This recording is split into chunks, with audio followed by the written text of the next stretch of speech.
Hello friends, welcome to C online classes. Friends, आज हम current affair में Judima wine rice सौभाग्य योजना और विश्व पर्यटन दिवस के बारे में डिस्कस करेंगे, जो कि हाल ही में चर्चा में रहे हैं। इसमें सबसे पहले Judima wine rice. Judima wine rice की बात करें तो यह असम की पारंपरिक शराब है, जिसे हाल ही में जीआई टैग मिला है।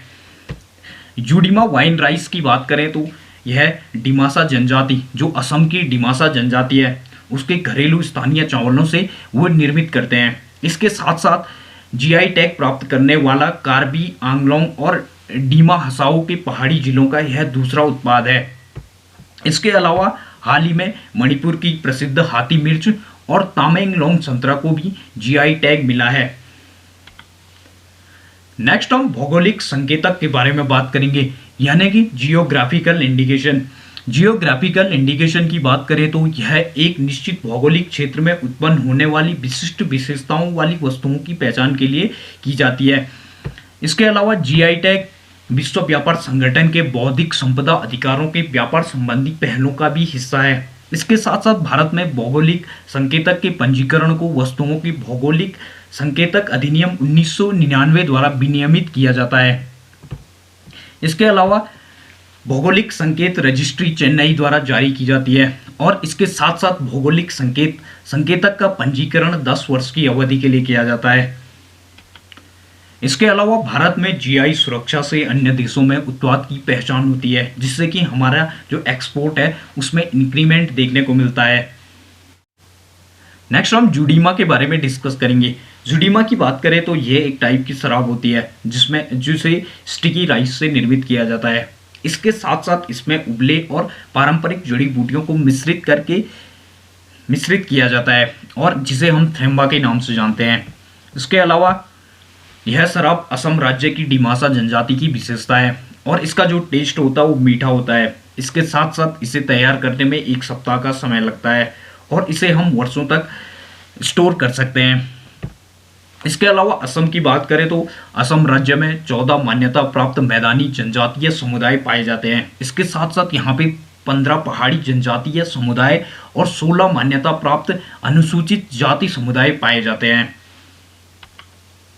इसके अलावा असम में बोडो सबसे बड़ा समूह है, जिसमें राज्य की जनजातीय आबादी का लगभग आधा हिस्सा शामिल होता है।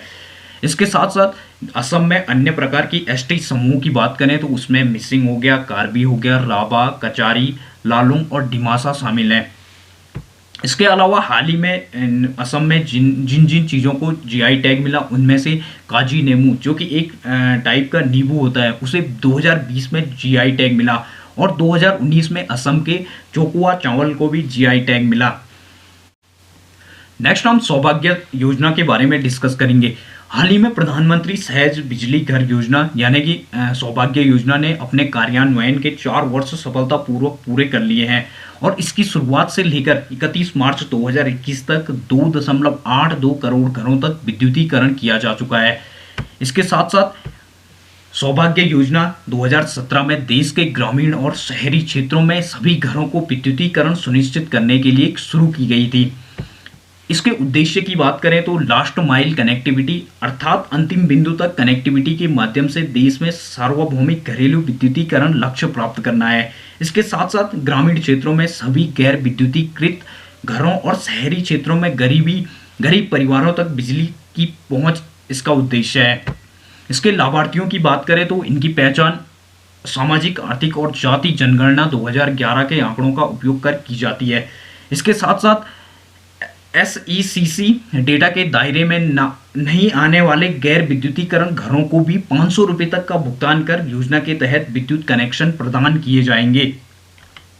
नेक्स्ट हम इससे अपेक्षित परिणामों के बारे में डिस्कस करेंगे, जिसमें प्रकाश के प्रयोजन हेतु उपयोग किए जाने वाले मिट्टी तेल के प्रतिस्थापन द्वारा पर्यावरण उन्नयन जिसमें शामिल है। इसके साथ साथ शिक्षा सेवाओं में सुधार, बेहतर स्वास्थ्य सेवाएं, इसके साथ साथ रेडियो, टेलीविजन, मोबाइल आदि के माध्यम से बेहतर कनेक्टिविटी, आर्थिक गतिविधियां और नौकरियों में वृद्धि, और विशेषकर महिलाओं के जीवन गुणवत्ता में सुधार इसके अपेक्षित परिणाम हैं। इसके अलावा इससे संबंधित पहलों की बात करें तो उसमें दीनदयाल उपाध्याय ग्राम ज्योति योजना, PM कुसुम, उज्ज्वल डिस्कॉम एश्योरेंस योजना और गर्व ऐप इसमें शामिल है। नेक्स्ट हम पंडित दीनदयाल उपाध्याय जी के बारे में बात करेंगे। प्रधानमंत्री नरेंद्र मोदी ने पंडित दीनदयाल उपाध्याय की 105वीं जयंती पर उन्हें श्रद्धांजलि अर्पित की। पंडित दीनदयाल उपाध्याय जी की बात करें तो इनका जन्म 25 सितंबर 1916 को मथुरा जिले के नागला चंद्रभान गांव में हुआ और यह दार्शनिक, समाजशास्त्री और अर्थशास्त्री, इसके साथ साथ राजनीतिज्ञ भी थे। इसके अलावा इनके द्वारा प्रस्तुत दर्शन को एकात्म मानववाद कहा जाता है, जिसका उद्देश्य स्वदेशी सामाजिक आर्थिक मॉडल प्रस्तुत करना था जिसमें विकास के केंद्र में मानव हो। इसके साथ साथ 1942 में पंडित दीनदयाल उपाध्याय जी राष्ट्रीय स्वयंसेवक संघ के पूर्वकालिक कार्यकर्ता के रूप में शामिल हुए और 1967 में इन्हें जनसंघ के अध्यक्ष के रूप में चुना गया और 1968 में इनकी एक ट्रेन यात्रा के दौरान मृत्यु हो गई। पंडित दीनदयाल उपाध्याय जी ने हमारे देश की स्वतंत्रता में बहुत बड़ा योगदान दिया और इसीलिए इन्हें हर साल 25 सितंबर को श्रद्धांजलि दी जाती है। इन्होंने अपना जीवन देश की स्वतंत्रता, देश के विकास में समर्पित किया। नेक्स्ट हम विश्व पर्यटन दिवस के बारे में बात करेंगे। प्रतिवर्ष 27 सितंबर को विश्व पर्यटन संगठन की स्थापना को चिन्हित करने हेतु विश्व पर्यटन दिवस का आयोजन किया जाता है। विश्व पर्यटन दिवस की बात करें तो विश्व पर्यटन संगठन की स्थापना 27 सितंबर 1980 को वैश्विक स्तर पर सामाजिक, सांस्कृतिक, राजनीतिक और आर्थिक मूल्यों और अंतर्राष्ट्रीय समुदाय के विकास में पर्यटन की भूमिका को रेखांकित करने के उद्देश्य से की गई। इसके अलावा मौजूदा महामारी के दौरान रिकवरी के दौर में वैश्विक स्तर पर पर्यटन को बढ़ावा देना काफी महत्वपूर्ण है। कई विशेषज्ञ तो मानते हैं कि विकासशील देशों में गरीबी का मुकाबला करने हेतु पर्यटन क्षेत्र एक महत्वपूर्ण उपकरण के तौर पर कार्य कर सकता है। इसके अलावा वर्ष 2021 के विश्व पर्यटन दिवस की थीम की बात करें तो समावेशी विकास हेतु पर्यटन, इसलिए पर्यटन को बहुत ज़्यादा महत्ता दी जाती है जो कि देश के विकास में बहुत ज़्यादा योगदान रखता है। फ्रेंड्स, इस प्रकार के वीडियो देखने के लिए हमारे चैनल को सब्सक्राइब करें, वीडियोस को लाइक करें, शेयर करें। Thank you.